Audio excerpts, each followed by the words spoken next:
Welcome ladies and gentlemen, today we're going to talk about the Warden Class Skill-Lines. There is Animal Companions, Green Balance and Winter's Embrace.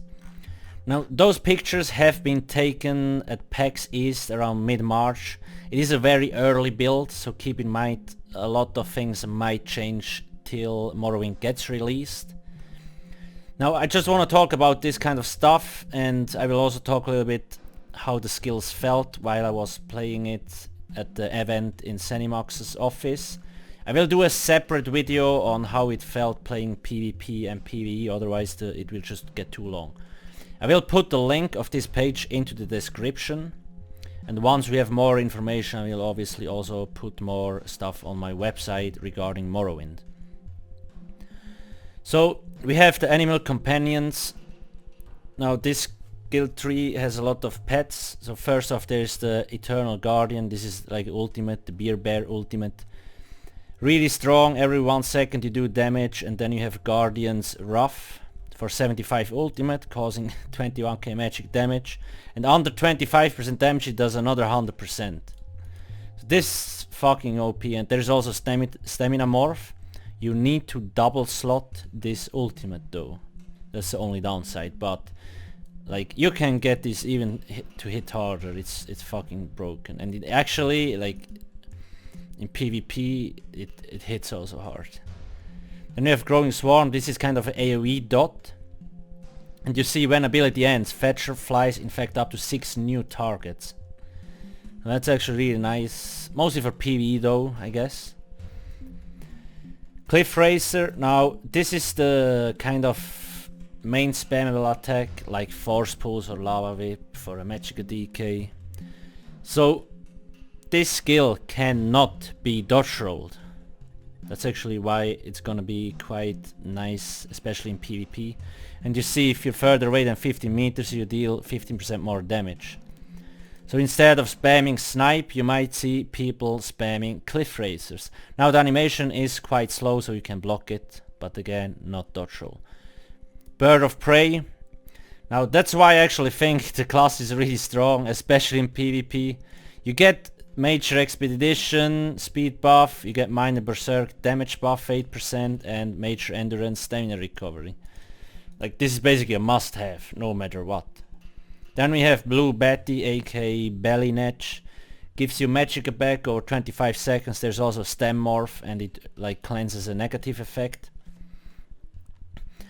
Doesn't sound like it's a lot, but I guess it's decent. And now the cool thing about this is you only need to slot it on one bar, like the Shades from Nightblade. So when you have Necropotence, you activate the Belly Netch on the back bar, you swap to your front bar, the Belly Netch will still be there, and Necropotence buff too. Deep Fissure, Hajimota that charges ahead of you after 3 seconds. Now this is a straight line attack, a fire and forget. So you activate it, it starts charging, and like after 3 seconds it shoots out of you in a straight line where you look at. That's why I also think the Warden has quite of really high possible burst combos. If you line up Hajimota, Cliff Racer and something other ultimate, everything hits at once, bam, goodbye. Passives. Don't want to go too much into those. Like they're not too strong, but they're decent, I guess. Especially if, like, you could probably do a very effective pet build also for PvP. Now what I forgot to mention again, like this is like you need to double slot this in one bar, and all other skills are only abilities. They're not actually pets. Kinda, it's a little bit confusing maybe. Green Balance. Now we have the Healing Thicket ultimate. This is for all the Wood Elf Tree Hug lovers. So basically instantly heals the lowest health ally in the area. Like this ultimate looks really cool. There's like trees coming out of the ground. You probably can fucking distract all those Wood Elves.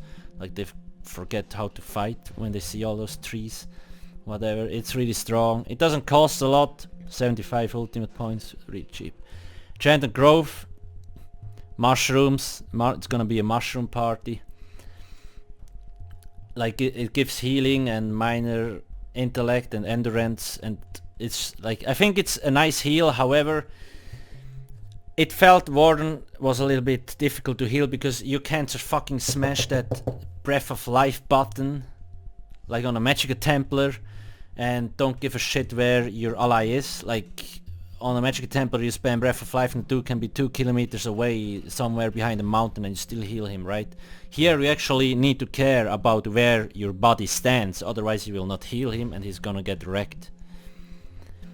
Blossom. This is a kind of a weird skill. 26% damage caused by your light and heavy attacks also heal a nearby ally. I'm not sure anymore if you actually can heal yourself with it. If yes, could be a quite decent heal. Corrupting Pollen. Now this is for all those flower party lovers. It's also like 10k heal after 6 seconds. Not sure if it's worth it, but the thing is it gives Major Defile. Can be very strong, and if it lasts for 6 seconds, yep, it's 8 meter radius. Now this is a really fun skill, Nature's Embrace. Pull yourself to a targeted ally. Now you can play ping pong with this skill, I guess, and it might actually be nice because you just can fuck off if somebody tries to kill you. Pull yourself to a body, you're good to go. Living Trellis is another heal skill. Yeah, just read it yourself, it's not nothing really special. Now I do think, like I said, it's gonna be hard to heal with a Warden. It might be nice for experienced healers because it's really challenging to like with all those target heals, but for newer players it's probably gonna be very difficult. Passives. There is some cool stuff like here, you get a little bit Magicka regain and also the Major Mending, which is really strong. This is actually also nice, Major Toughness, I think this is a new buff. 10% extra health. That can be very nice for PvE in raids. Then we have Winter's Embrace. Now this is kind of your damage skill tree. Sleet Storm. Now this is very strong. Major Protection, reducing incoming damage by 30%, and this sticks on you, so you can move with this. I do hope they either change it to minor protection or they make it ground based and you can't move with it. Because like this it's just too fucking strong, I think. Frozen Gate. Summon a portal on the ground. When an enemy runs over it, they are teleported to you and routed for 2 seconds. Now I already know all the trolls are smiling like motherfuckers, because people try to charge into a keep. 5 wardens put the rune down or the frozen gate, and they get teleported to somewhere else, and probably 10 Nightblades are waiting there to gank them, something like that. Now the cool thing is, if the target is immune, they will take 7k frost damage, so that's cool. You can only have 1 active at a time. This here is why I think in PvE it's gonna be great for off-tanking, increasing physical and spell resistance. And now this makes a lot of stuff possible in PvP. Why? Because, for example, most Magicka DKs or most classes run, let's take Magicka DK for example. They run volatile armor, which gives them spell and physical resistance. But now if you have a Warden in your group, you can drop that skill and put another more useful ability there. So it opens a lot of free slots for other classes. Impaling Shards. This actually, like, I was playing a Magicka damage dealer in PvE. Although it scales off health, it still did like 3k single target DPS, so it's really strong AoE damage. And if you're a tank, it's gonna hit even harder. Crystallized Shield, absorb spell projectile, restoring 580 Magicka. I think there is also, it's not written here that let me see. It's not written here that you get major, what was it, prophecy or something, like you get the ulti gen buff, the major one, so it's actually really nice. So you can potentially get twice as fast ultimate as other classes if it's proccing constantly. Arctic Wind, heal self for 11% max health. Now in PvP we had a dude with 70k health, You couldn't fucking kill him because he was spamming this shit all day long.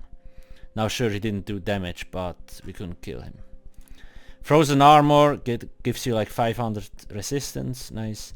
Now piercing cold, this is cool. 6% physical and cold damage, that's nice. And icy aura, which reduces the effectiveness of snares. I really like that because everything snares you in this fucking game, which is kind of annoying. That's basically it about the skills. Again, I will do a separate video talking about each role of the class, because otherwise it gets too long. Now, if you want to read that stuff, just go to my website. I have a lot of other things here too, and I'm working on adding a lot more things. If you do have any questions, ask me in the comment section below. Thank you for watching and have a nice day. Cheers.